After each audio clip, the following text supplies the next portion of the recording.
ప్రభునందు ప్రియులారా, మనం ఈ దినము సువార్త పాఠము మార్కు సువార్త 6వ అధ్యాయము చదువుకున్నాం. ఒకసారి సువార్త పాఠములోనికి మనం వెళుతున్నాం. మార్కు సువార్త 6వ అధ్యాయములో యేసు ప్రభు వారు అక్కడి నుండి బయలుదేరి, ఎక్కడి నుండి బయలుదేరాడో పోయిన వారం వాక్యం వింటే మనకు తెలుస్తుంది. ఎక్కడి నుండి బయలుదేరాడు, ఎక్కడి నుండి బయలుదేరాడు?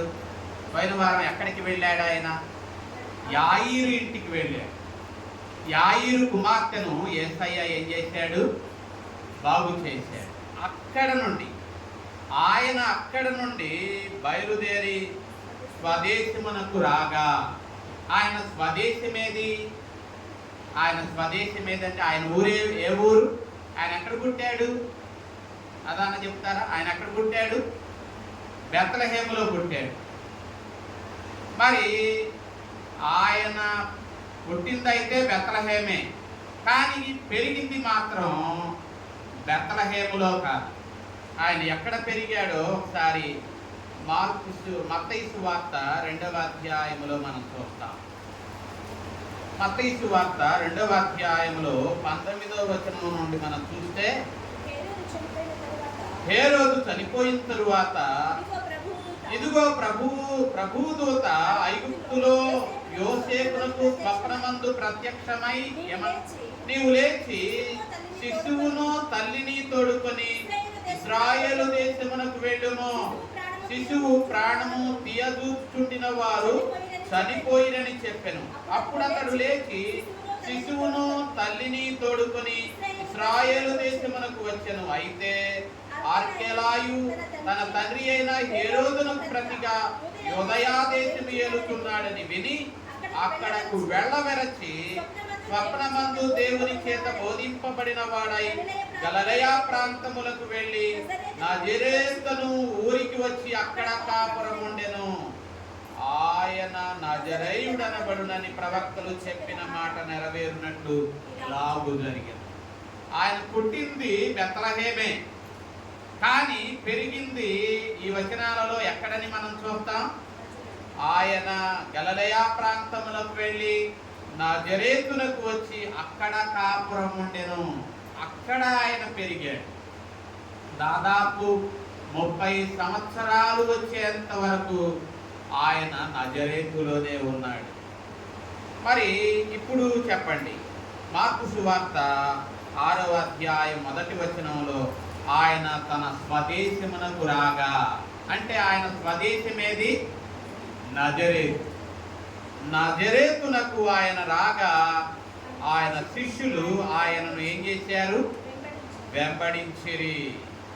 మరి ఇక్కడ మనం చూస్తే ఆయన విశ్రాంతి దినము వచ్చినప్పుడు ఆయన ఎక్కడికి వెళ్ళాడట? సమాజ మందిరమునకు వెళ్ళాడు. యేసయ్యకు వాడుక.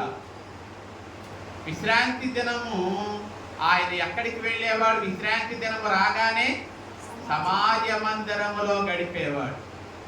మరి ఆదివారం రాగానే మనం వాడుక చేసుకోవాలి. ఆదివారం రాగానే మనం వాడుక చేసుకోవాలా? ఏం వాడుక చేసుకోవాలా?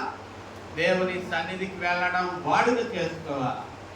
కారణం చెప్పకూడదు. ఎందుకు రాలేదండి అంటే వాన పడుతుందండి, ఎందుకు రాలేదండి అంటే కారణాలు మనం చెప్పకూడదు. దేవుని సన్నిధి కంటే మనకు ప్రియమైనది, మనం ఉండవలసిన స్థలము మరి ఒకటి ఉందండి. ఆదివారం దేవుని సన్నిధి మనకు ప్రియంగా ఉండాలి. ఆదివారం దేవుని సన్నిధిలో తప్ప మరి ఎక్కడ మనము గడిపినా మనకు వెలితిగానే ఉంటుంది. హృదయంలో ఏదో పోగొట్టుకున్నట్టే ఉంటుంది. కాబట్టి యేసయ్య మనకు నేర్పే పాఠం, ఆయన విశ్రాంతి దినమున ఎక్కడికి వెళ్ళాడు? సమాజ మందిరానికి వెళ్ళాడు. మనం ఆదివారం మనం ఎక్కడికి రావాలా? దేవుని సన్నిధిలో. దేవుని సన్నిధికి మనం రావాలి. దేవుని సన్నిధిలో దేవుడు మన కొరకు పరిచర్య చేయడానికి సిద్ధంగా ఉన్నాడు. ఆయన అమూల్యమైన వాక్యాన్ని మనకు అందించడానికి, మనకు పాప క్షమాపణ ఇవ్వడానికి, ప్రభురాత్రి సంస్కారం ద్వారా మనకు పాప క్షమాపణ ఇవ్వడానికి ఆయన ఎదురు చూస్తూ ఉన్నాడు. కాబట్టి ఆయన ఎదురు చూస్తూ ఉన్నటువంటి ఆయన సన్నిధిలో మనం రావడానికి ఆశ కలిగి ఉండాలి. మనం ఆదివారం మరి కారణాలు చెప్పడానికి వీల్లేదు. ఏదన్నా గొంతు మీదకు వచ్చినటువంటి ఆపద వస్తే తప్ప, ఏమండి, ప్రాణాపాయం ఉంటుంది, అటువంటి కారణం తప్ప దేవుని సన్నిధికి చిన్న చిన్న కారణాలతో దేవుని సన్నిధికి మనం దూరం కాకూడదు. ఇక్కడ యేసయ్య విశ్రాంతి దినమున సమాజ మందిరానికి వెళ్ళాడు. ఆయన బోధించాడు. దేవుని మాటలు వారికి ఏం చేశాడు? బోధించాడు. ఆయన బోధ చేస్తూ ఉన్నప్పుడు అక్కడ ఉన్నటువంటి సమాజ మందిరములో ఉన్నటువంటి ప్రజలు ఆశ్చర్యపడ్డారు. ఆయన బోధ విన్నటువంటి ప్రజలు ఆశ్చర్యపడ్డారు. ఈయనకు ఈ జ్ఞానము ఎక్కడి నుండి వచ్చేది? ఈ జ్ఞానము ఎక్కడి నుండి వచ్చింది? ఈయనకి ఈ జ్ఞానం ఎక్కడి నుండి వచ్చింది? ఈ బోధ ఎక్కడి నుండి నేర్చుకున్నాడు ఈయన? మరి ఈయన వలన ఇటువంటి అద్భుతాలు ఎలాగూ జరుగుతున్నాయి? ఈయన మరియ కుమారుడు కాడా? ఈయన ఎవరు? మరియ కుమారుడు. అంటే అక్కడ యోసేపు కుమారుడు కాడా అని మనం అక్కడ వ్రాయబడలా. అప్పటికి యోసేపు బహుశా మరణించి ఉండవచ్చు. కాబట్టి వాళ్ళు అంటున్నారు, ఈయన మరియ కుమారుడు కాడా? ఇతనికి యాకోబు, యోసే, యోదా, సీమోను అను సహోదరులు, సోదరీమణులు ఉన్నారు. అంటే యేసు ప్రభుకి సోదరులు ఉన్నారు, సోదరీమణులు ఉన్నారు. మరియకు పుట్టింది పరిశుద్ధాత్మ వలన యేసు ప్రభువు. కానీ ఆ తరువాత యేసు ప్రభు పుట్టిన తరువాత యోసేపు మరియలకు మరి కొంతమంది పిల్లలు పుట్టారు. వారే వీరు. ఎవరు? యాకోబు, యోసే, యోదా, సీమోను, వారితో పాటు మరి కొంతమంది సోదరీమణులు, అంటే ఆడపిల్లలు పుట్టారు, మగ పిల్లలు పుట్టారు. యోసేపు మరియలకు మరి కొంతమంది పిల్లలు, మగ పిల్లలు పుట్టారు, ఆడపిల్లలు పుట్టారు. మరి వారిలో ఒకడు కదా ఈయన. యాకోబు, యోసే, సీమోను, మరి సోదరీమణులు ఉన్నారు. వారిలో ఒకడు ఈయన కాడా? ఈయనకి ఈ జ్ఞానం ఎక్కడి నుండి వచ్చింది? ఈయన వలన ఇటువంటి అద్భుతములు ఎలాగూ జరుగుతున్నాయి అని చెప్పి ఎవరు ఆశ్చర్యపడ్డారు? ఆయన ఊరివారే ఆశ్చర్యపడ్డారు.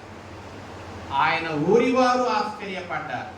ఆయన విషయమై వారు అభ్యంతరపడ్డారు. ఈయన ఎలాగూ ఇటువంటి కార్యాలు చేస్తున్నాడు, ఈయన ఎలాగూ ఇటువంటి బోధ చేస్తున్నాడు అని చెప్పి ఆయన విషయమై వారు అభ్యంతరపడ్డారు. కాబట్టి ప్రభునందు ప్రియులారా, యేసు ప్రభు ఇంటి వారే ఆయన విషయమై అభ్యంతరపడ్డారు. కాబట్టి ఆయనను మార్కు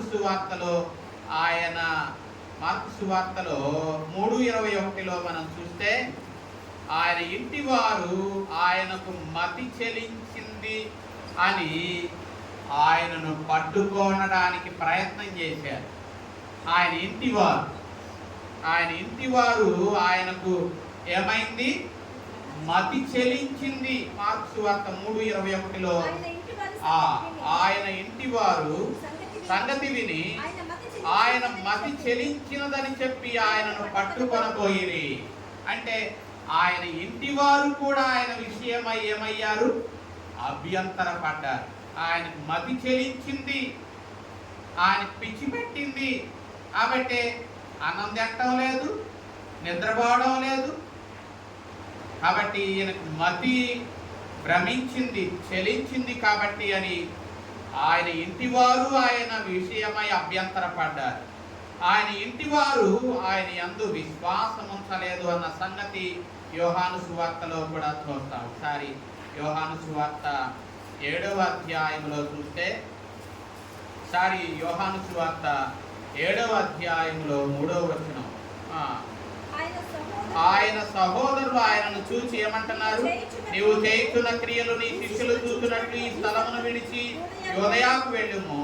బహిరంగముగా అంగీకరింపగోరు వాడెవడు తన పనిని రహస్యముగా ఏం చేయడు, జరిగించడు. 5వ వచనంలో ఆయన సహోదరులైనను ఆయన యందు ఏముంచలేదట?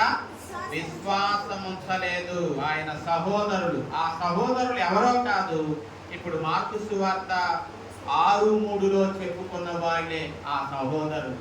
మార్కు సువార్త 6:3లో యాకోబు, యోసే, యోదా, సీమోను, మరి వీరందరూ సహోదరులు. అంటే యేసు ప్రభు వారు మరి జీవించిన దినాలలో వారు ఆయన యందు విశ్వాసం ఉంచలేదు. ఆ తరువాత విశ్వాసం ఉంచారు. ఆ తరువాత విశ్వాసం ఉంచి వాళ్ళు కూడా ప్రభువును వారు అంగీకరించారు. యేసుక్రీస్తునందు విశ్వాసం ఉంచారు. వారిలో ఒకడు రాసినటువంటి పత్రికే యాకోబు పత్రిక. వారిలో ఒకడు రాసినటువంటి పత్రికే యోదా పత్రిక. మనం యాకోబు పత్రిక క్రొత్త నిబంధనలో చూస్తాం కదా. ఆ క్రొత్త నిబంధనలో యాకోబు పత్రిక రాసింది ఎవరో కాదు, యేసు సహోదరుడగు యాకోబు. అలాగే యోదా పత్రిక, ప్రకటన గ్రంథానికి ముందున్నటువంటి పత్రిక, మనకే పత్రిక? యోదా పత్రిక. ఆ పత్రిక రాసింది కూడా ఎవరు? యేసు సహోదరుడైన యోదా. కాబట్టి అంటే యేసు ప్రభు జీవించిన దినాలలో ఆయన యందు ఆయన ఇంటి వారు కూడా విశ్వాసం ఉంచలేదు. ఆయన విషయమై అభ్యంతరపడ్డారు. ఆయనను వారు ఎరుగకున్నారు. మరి ప్రభునందు ప్రియులారా, మరి ఇక్కడ మనం చూస్తే ఎందుకు వారు ఆయన విషయమై అభ్యంతరపడ్డారు అంటే, ఆయన సహోదరులు చదువుకున్నవారు కాదు, ఆయన సహోదరీలు చదువుకున్నవారు కాదు. మరి ఆయన తల్లిదండ్రులు ఏమన్నా చదువుకున్నవారా? ఆయన తల్లిదండ్రులు కూడా చదువుకున్న వారు కాదు. యోసేపు బ్రతికినంత కాలం ఏ పని చేశాడు? వడ్రంగి పని చేశాడు. అంటే యోసేపు కూడా పెద్దగా చదువుకున్నటువంటి వాడు కాదు. మరియ కూడా చదువుకున్నటువంటిది కాదు. మరి యోసేపు ఏ కుటుంబంలో నుండి వచ్చాడు? బహు సామాన్యమైనటువంటి కుటుంబంలో నుండి వచ్చాడు. అతి తక్కువ స్థితిలో ఉన్నటువంటి కుటుంబము నుండి వచ్చిన ఆయన ఇటువంటి గొప్ప బోధను చేస్తాం. ఆయన ఇటువంటి దీనస్థితిలో నుండి వచ్చిన ఆయన గొప్ప అద్భుతాలను చేయడం వారు నమ్మలేకపోయారు. ఆయన బోధను వారు నమ్మలేకపోయారు. ఆయన యొక్క కార్యాలను ఈయన ఎలా చేస్తున్నాడు, ఈ కార్యాలు ఈయన ఎలాగూ చేస్తున్నాడు ఈ బోధ? ఎందుకంటే ఆయన ఇంటివారు బహు సామాన్యమైన కుటుంబానికి చెందినటువంటి వారు. అటువంటి సామాన్యమైన కుటుంబంలో నుండి అతి తక్కువ స్థితిలో నుండి వచ్చినటువంటి వ్యక్తి యేసు ప్రభు వారు. అటువంటి ఆయన గొప్ప కార్యాలు చేయడం, గొప్ప బోధలు చేయడం వారు నమ్మలేకపోయారు. కాబట్టి వారు ఆయన విషయమై ఏమయ్యారట? అభ్యంతరపడిరి అన్న మాట మనం 3వ వచనం చివరిలో మనం చూస్తాం. ఆయన విషయమై అభ్యంతరపడిరి అన్న మాట. అందుకు యేసు ప్రభు వారు అంటున్నాడు, ప్రవక్త తన దేశములోను తన బంధువులలోను తన ఇంటి వారిలోను తప్ప మరి ఎక్కడ కూడా ఏం కాడు? ఘనహీనుడు కాడు. ప్రవక్త తన స్వజనుల మధ్య గుర్తింపబడడు. మరి ఏమండి, ఒక వ్యక్తి ఒక ఊరిలో నుండి బాగా కష్టపడి చదువుకుంటే పైకి వచ్చాడనుకోండి, కలెక్టర్ అయ్యాడనుకోండి, అంత పెద్ద స్థితిలో ఉన్నటువంటి కలెక్టర్ కూడా ఆయన ఊరిలోనికి వెళితే ఆయన ఏమంటారు? కలెక్టర్ గారు అంటారా గవకన? ఆ ఊరి వారు ఒరే ఈడా అంటారు. అంటే ఒక వ్యక్తి తన స్వగ్రామములో ఘనత పొందలేడు, గుర్తింపబడలేడు. కానీ ఆ వ్యక్తి ఆ ఎరుగనటువంటి ప్రాంతానికి వెళ్ళినప్పుడు అక్కడ ఎంత మాత్రము ఘనహీనపరచబడడు, ఘనపరచబడతాడు. మరి ఇక్కడ కూడా ప్రియులారా, యేసు ప్రభు వారు ఘనపరచబడలేదు. తన ఊరి వారి దగ్గరకు వచ్చాడు, తాను పెరిగినటువంటి ఊరికి వచ్చాడు. ఆ ఊరి వారు ఆయన విషయమై ఏం చేశారు? అభ్యంతరపడ్డారు. ఈయన ఎలాగూ ఇటువంటి బోధలను చేస్తున్నాడు, ఈయన ఎలాగూ ఇటువంటి అద్భుతాలను చేస్తున్నాడు అని చెప్పి ఆయన విషయమై వారు అభ్యంతరపడ్డారు. కాబట్టి ప్రభునందు ప్రియులారా, మరి ప్రవక్త, మరి మనం చూస్తే ప్రవక్త యెహెజ్కేలు గ్రంథం చూస్తున్నాం. మనం పాత నిబంధన పాఠము యెహెజ్కేలు గ్రంథము 2వ అధ్యాయములోనికి మనం వెళితే అక్కడ మనకు ప్రవక్త అయిన యెహెజ్కేలుతో దేవుడు మాట్లాడుతూ ఉన్నాడు. ప్రవక్త అయిన యెహెజ్కేలుతో మాట్లాడుతున్నాడు. నరపుత్రుడా అంటే అతడు దేవుని చేత ఎన్నిక చేయబడిన ప్రవక్త అయినప్పటికీ అతడు మనుష్యుడే అన్న విషయాన్ని నరపుత్రుడా అన్న మాట మనకు తెలియచేస్తుంది. నరపుత్రుడా, నీవు చక్కగా నిలబడు, నేను నీతో మాట్లాడాలి అని దేవుడు చెప్పినప్పుడు దేవుని ఆత్మ అతనిలోనికి వచ్చి అతనిని నిలువబెట్టింది. అతడు నిలబడలేదు కానీ దేవుని ఆత్మే అతనిని ఏం చేసింది? నిలువబెట్టింది. మరి దేవుడు అతనితో మాట్లాడుతున్నాడు. దేవుని యొక్క స్వరాన్ని అతడు వింటున్నాడు. అతడు 3వ వచనంలో చూస్తే ఆయన నాతో మాట్లాడుతున్నాడు. ఏమని?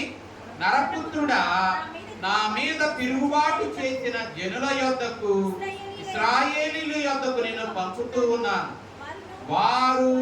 వారి పితరులు నేటి వరకు నా మీద తిరుగుబాటు చేసిన వారే.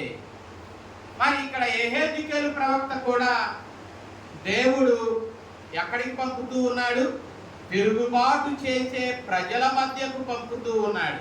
దేవుడు అంటున్నాడు, ఈ ప్రజలు, వారు గాని వారి పితరులు గాని నా మీద తిరుగుబాటు చేసేవాళ్ళు.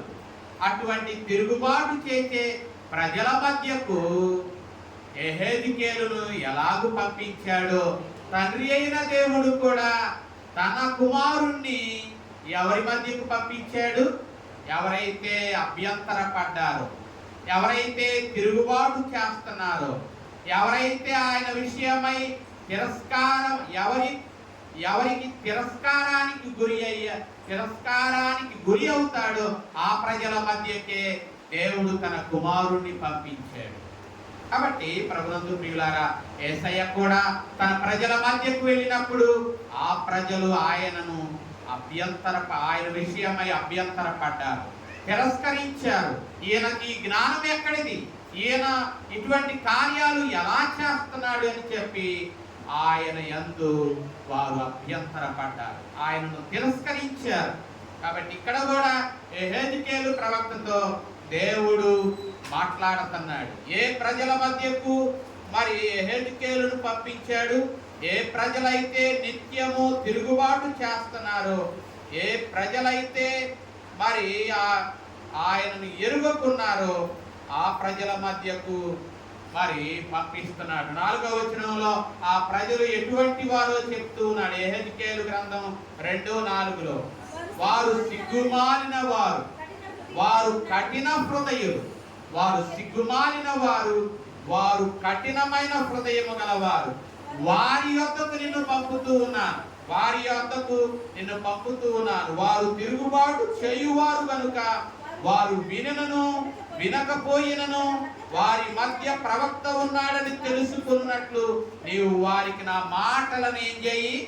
తెలియచేయి అని చెప్పి దేవుడు చెప్పాడు. మరి దేవుని మాటకు లోబడి వారు వినకపోయినా దేవుని మాటకు లోబడి ప్రవక్త వారి మధ్యకు వెళ్ళాడు.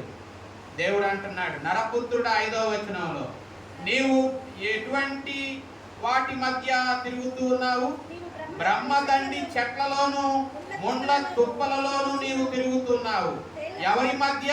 తేళ్ల మధ్య నీవు నివసిస్తూ ఉన్నావు. అయినను ఆ జనులకు భయపడకుము, వారి మాటలకు భయపడకుము, వారు తిరుగుబాటు చేయువారు కనుక భయపడకుము. కాబట్టి ప్రభునందు ప్రియులారా, తిరుగుబాటు చేసే ప్రజల మధ్యకు, కఠినమైన హృదయము కలిగిన ప్రజల మధ్యకు, సిగ్గుమాలిన ప్రజల మధ్యకు, లోబడనొల్లని ప్రజల మధ్యకు యెహెజ్కేలును పంపించాడు. యెహెజ్కేలు ద్వారా తన మాటలను వారికి అందించాడు. ఇక్కడ కూడా యేసు ప్రభు వారు సమాజ మందిరములోనికి వెళ్ళాడు. ఆయన పరలోక సంగతులను వారికి బోధిస్తూ ఉన్నాడు. వారు వినను వినకపోయినను, వారు ఆయన విషయమై అభ్యంతరపడినను, ఆయన తన మాటలను తన ప్రవక్త అయిన తన కుమారుడైన యేసుక్రీస్తు ద్వారా వారికి ఆ మాటలను అందిస్తూ ఉన్నాడు. కాబట్టి ప్రభునందు ప్రియులారా, యేసయ్య మార్కు సువార్త 6వ అధ్యాయంలో 5వ వచనంలో చూస్తే, వారు ఆయన విషయమై అభ్యంతరపడ్డారు కాబట్టి ఆయన కొద్ది మంది రోగుల మీద చేతులుంచి వారిని స్వస్థపరచుట తప్ప మరి ఏ అద్భుతమును అక్కడ ఆయన ఏం చేయలేకపోయాడు. ఏ అద్భుతం చేయలేకపోయాడు. కారణం వారి అవిశ్వాసం. ఈ దినం కూడా అంశము అదే. ఆశ్చర్యపడ్డాడు. దేనిని బట్టి? వారి అవిశ్వాసాన్ని బట్టి. ఏ ప్రజలైతే విశ్వాసముంచాలో ఆ ప్రజలు ఆయన విషయమై అభ్యంతరపడ్డారు.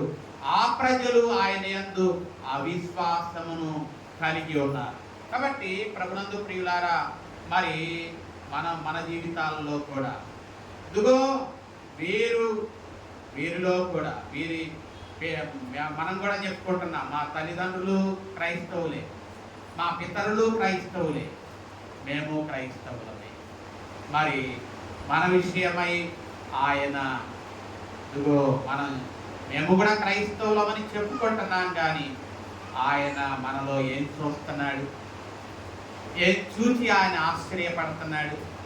మన విశ్వాసమును చూసి ఆశ్చర్యపడుతున్నాడా, లేక మనలో అపనమ్మకాన్ని చూసి ఆశ్చర్యపడుతున్నాడా? ఇక్కడ ఏ ప్రజలలో విశ్వాసము ఉండాలో ఆ ప్రజలలో విశ్వాసము లేకపోవడాన్ని చూసి ఆయన ఏం చేశాడు? ఆశ్చర్యపడ్డాడు. ఏ ప్రజల మధ్య ఉండదనుకున్నాడో ఆ ప్రజలలో ఏముంది? విశ్వాసాన్ని మరి చూసి యేసయ్య ఆశ్చర్యపడ్డాడు. కాబట్టి ప్రభునందు ప్రియులారా, మరి శతాధిపతి విశ్వాసాన్ని ప్రభు చూశాడు కదా. శతాధిపతి యొక్క విశ్వాసాన్ని చూసి ఆయన ఏమయ్యాడు? ఆశ్చర్యపడ్డాడు. శతాధిపతి ఒక అన్యుడే, దేవుని ఎరుగనటువంటి వాడు, ధర్మశాస్త్రము లేనివాడు, దేవుని సన్నిధి ఎరుగనటువంటి వాడు. మరి అటువంటి ఒక అన్యుడు, అయ్యా నీవు నా ఇంటిలోనికి వచ్చుటకు నేను పాత్రుడను కాను, ఒక్క మాట సెలవి, నా దాసుడు ఏమవుతాడు? స్వస్థత నొందుతాడు. యేసయ్య ఆ వ్యక్తి యొక్క విశ్వాసమును చూసి ఏం చేశాడు? ఆశ్చర్యపడ్డాడు. ఇతనిలో విశ్వాసము ఉండదనుకుంటే అతనిలో విశ్వాసం, అచంచలమైన విశ్వాసాన్ని దేవుడు చూసి ఆశ్చర్యపడ్డాడు. ఏ విశ్వాసమైతే అబ్రహాములో చూశాడో అదే విశ్వాసాన్ని ఒక అన్యునిలో యేసయ్య చూశాడు. కాబట్టి యేసయ్య అటువంటి అచంచలమైన విశ్వాసమును ఒక అన్యునిలో చూసి ఆయన ఆశ్చర్యపడ్డాడు.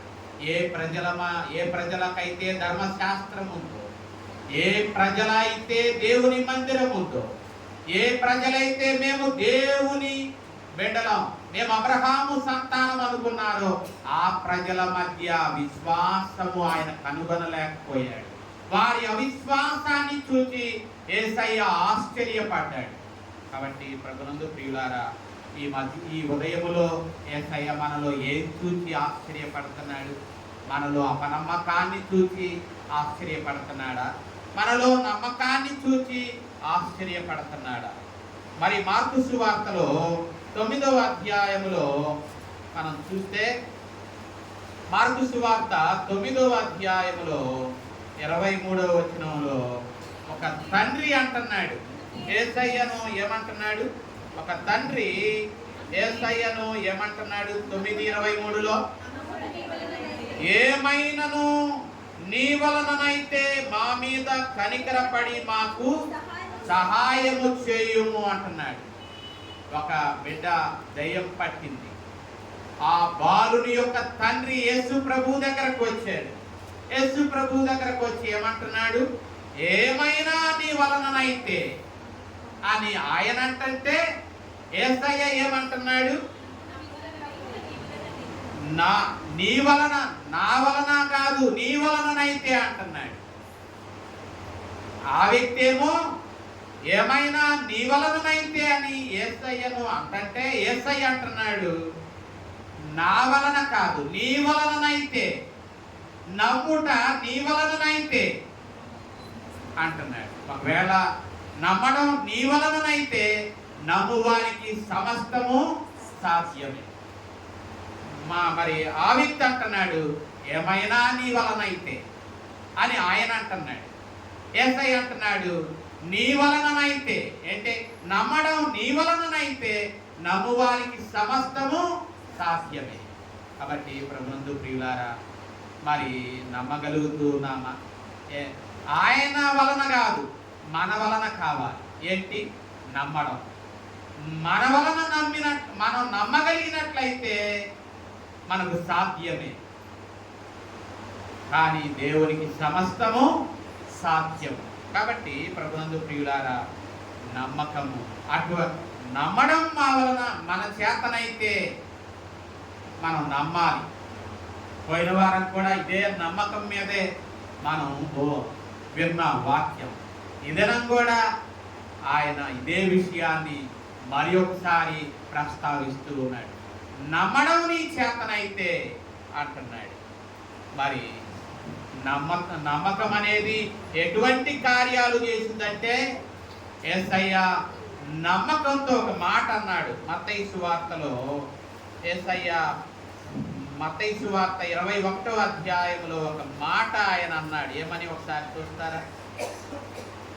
మత్తయి సువార్త 21వ అధ్యాయంలో ఆయన ఏమన్నాడు? 21, 22 వచనాలలో, అందుకు యేసు మీరు విశ్వాసము కలిగి సందేహింపకుండిన ఎడల ఈ అంజూరపు చెట్టునకు జరిగిన దానిని చేయుట మాత్రమే కాదు, ఈ కొండను చూసి నీవు ఎత్తబడి సముద్రములో పడవేయబడుదువుగా కని చెప్పిన ఎడల అలాగు జరుగునని మీతో నిశ్చయముగా చెప్పుచున్నాను. ప్రార్థన చేయునప్పుడు వేటిని అడుగుదురో అవి దొరికినవని నమ్మిన ఎడల మీరు వాటిని పొందుతారు అన్నాడు.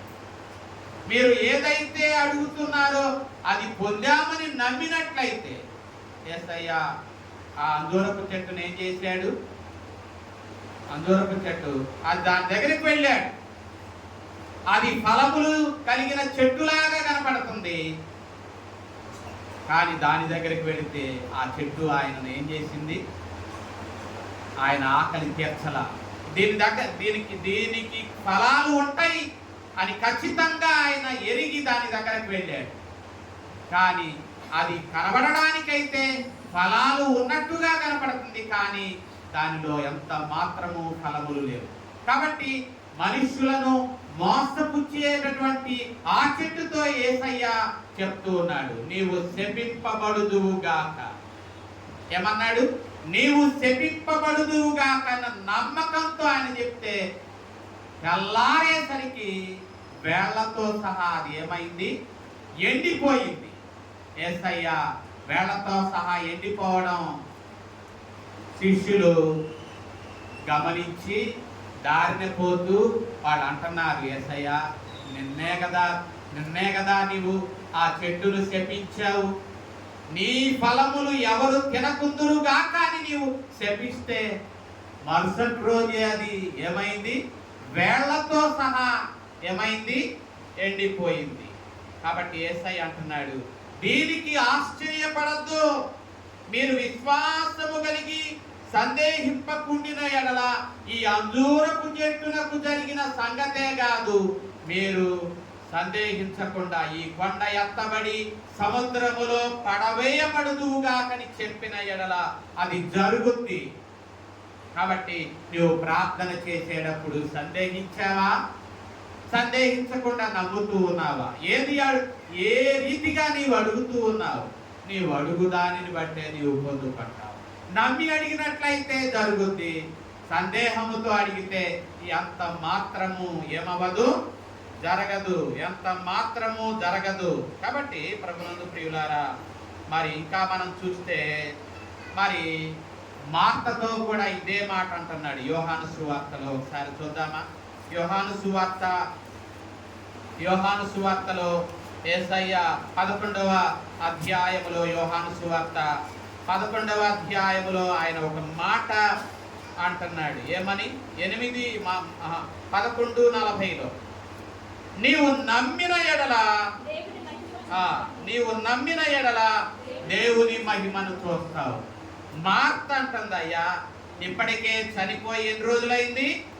4 దినాలైంది. వాసన కొడుతుందయ్యా, ఆ సమాధిలో నుండి కుళ్ళు వాసన వస్తుందయ్యా అని మార్త అంటే, యేసు ప్రభు వారు అంటున్నాడు, నీవు నమ్మిన ఎడల దేవుని మహిమను చూస్తావు. కాబట్టి మార్త అంటుంది, అయ్యా అంత్యదినమున 24వ వచనంలో మార్త అంటుంది ఆయనతో, అంత్యదినమున పునరుద్ధానమందు అయ్యా నా సహోదరుడు లేస్తాడయ్యా, నేను నమ్ముతూ ఉన్నానయ్యా అంత్యదినాన లేస్తాడని, నా సహోదరుడు అంత్యదినాన లేస్తాడు అని నేను నమ్ముతూ ఉన్నానయ్యా అని మార్త అంటే, యేసయ్య అంటున్నాడు, ఇదిగో అంత్యదినమున కాదు మార్త, పునరుద్ధానాన్ని జీవాన్ని నేనే. నా యందు విశ్వాసముంచి ఉంచువాడు అంత్యదినము కాదు, ఈ దినమే ఏమవుతాడు? లేస్తాడు. ఈ దినమనే బ్రతుకుతాడు. కాబట్టి యేసయ్య లాజరు ఏమన్నాడు? లాజరు లెమ్మన్నాడు. 43వ వచనం, లాజరు బయటకు రమ్ము అన్నప్పుడు లాజరు ఏమయ్యాడు? లేచి బయటకు వచ్చాడు. మార్త అంత్యదినాన్న లేస్తాడు అని అనుకుంటున్నావా? నేను ఎక్కడ ఉంటే అక్కడ నా యందు విశ్వాసం ఉంచినట్లయితే నువ్వు చచ్చిపోయిన వాడు లేస్తాడు. నా యందు విశ్వాసం ఉంచినట్లయితే మరి చచ్చిపోయిన వాడు చనిపోయినా లేస్తాడు. పోయిన వారం లేదు, ఆయన ఏం చేశాడు? యాయీరు కుమార్తెను ఏం చేశాడు? అయ్యా ఎందుకు బోధకుడిని శ్రమ పెడతావు అని అంటే ఆయన అంటున్నాడు, భయపడకుము, నమ్మిక మాత్రం ఉంచుము అని ఆ చిన్నదాని దగ్గరకు వెళ్ళి, తలితాకుమి చిన్నదానా లే అన్నాడు. అంతే. ఆయన మాట విన్న చిన్నది నిద్ర నుండి మేలుకున్నట్టు ఏం చేసింది? లేచింది. కాబట్టి ప్రభునందు ప్రియులారా, నమ్మినట్లయితే మరి మనము దేవుని కార్యాలు చూస్తాం. మరి మన విశ్వాసాన్ని చూసి యేసయ్య ఆశ్చర్యపడుతున్నాడా? మన అవిశ్వాసాన్ని చూసి యేసయ్య ఆశ్చర్యపడుతున్నాడా? కాబట్టి ప్రభునందు ప్రియులారా, మరి యేసయ్య పరమబోధనను వారికి చేసినప్పుడు ఆయన ప్రజలే ఆయన యందు ఏముంచలేదు? విశ్వాసం ఉంచలేదు. ఆయన పరమబోధలు చేశాడు, ఆయన ఎవరూ చేయలేని కార్యాలు చేశాడు. ఆయన ప్రజలే ఆయన యందు ఏముంచలేదు? విశ్వాసం ఉంచలేదు. కాబట్టి ప్రభునందు ప్రియులారా, అటువంటి ప్రజల మధ్యకు దేవుడు తన ప్రవక్తను పంపించాడు కదా, యెహెజ్కేలు ప్రవక్తను. కాబట్టి క్రొత్త నిబంధనలో కూడా ప్రవక్తలలో శ్రేష్ఠుడైనటువంటి యేసయ్యను ప్రజల మధ్యకి ఏం చేశాడు? పంపించాడు. ఆ శ్రేష్ఠుడైనటువంటి ప్రవక్త మాటలను కూడా వారు ఏం చేయలేదు? అంగీకరించలేదు.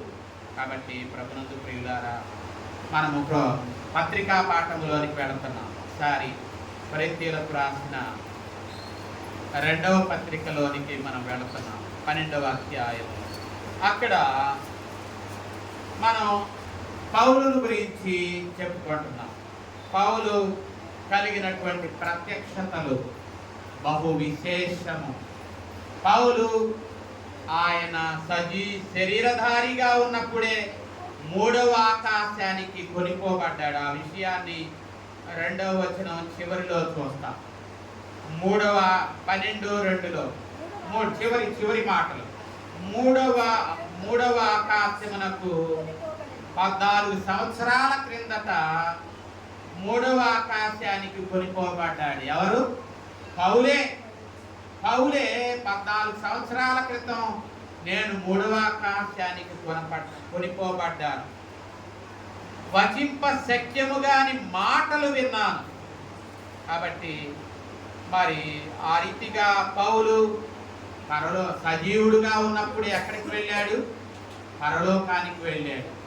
ఇంకా మరి ఇక్కడ మనం చూస్తే నాకు కలిగినట్టు 7వ వచనంలో నాకు కలిగిన ప్రత్యక్షతలు బహు విశేషము. నాకు కలిగిన ప్రత్యక్షతలు బహు విశేషము. కాబట్టి నేను ఒకవేళ వీటిని బట్టి అతిశయిస్తామేమోనని దేవుడు నాలో ఏం పెట్టాడు? ముళ్ళు పెట్టాడు. అదిగో నేను 3వ ఆకాశానికి కొనుక్కోబడ్డాను. నాకు కలిగినటువంటి ప్రత్యక్షతలు బహు గొప్పవి. వాటిని బట్టి నేను అతిశయపడతానేమోనని చెప్పి నేను హెచ్చిపోకుండునట్లు, నేను అత్యధికముగా హెచ్చిపోకుండునట్లు ఒక ముళ్ళును ఆయన నా శరీరములో ఏం చేశాడు? పెట్టాడు. ఆ ముళ్ళు మరి తొలగిపోవాలి అని చెప్పి నేను ప్రభువును ఎన్నిసార్లు వేడుకున్నా? 3 సార్లు, అయ్యా ఈ ముళ్ళును నా నుండి తీసివేయ్యా, ఈ ముళ్ళును, ఈ శోధనను నా నుండి తీసివేయ్యా అని ప్రభువును ముమ్మారు బ్రతిమలాడుకున్నాను. కానీ దేవుడు ఏమన్నాడు? నా కృప నీకు చాలు. చాలాసార్లు మనకు కూడా కొన్ని ముళ్ళులు ఉంటాయి. కాబట్టి ముళ్ళులు ఉంటాయి.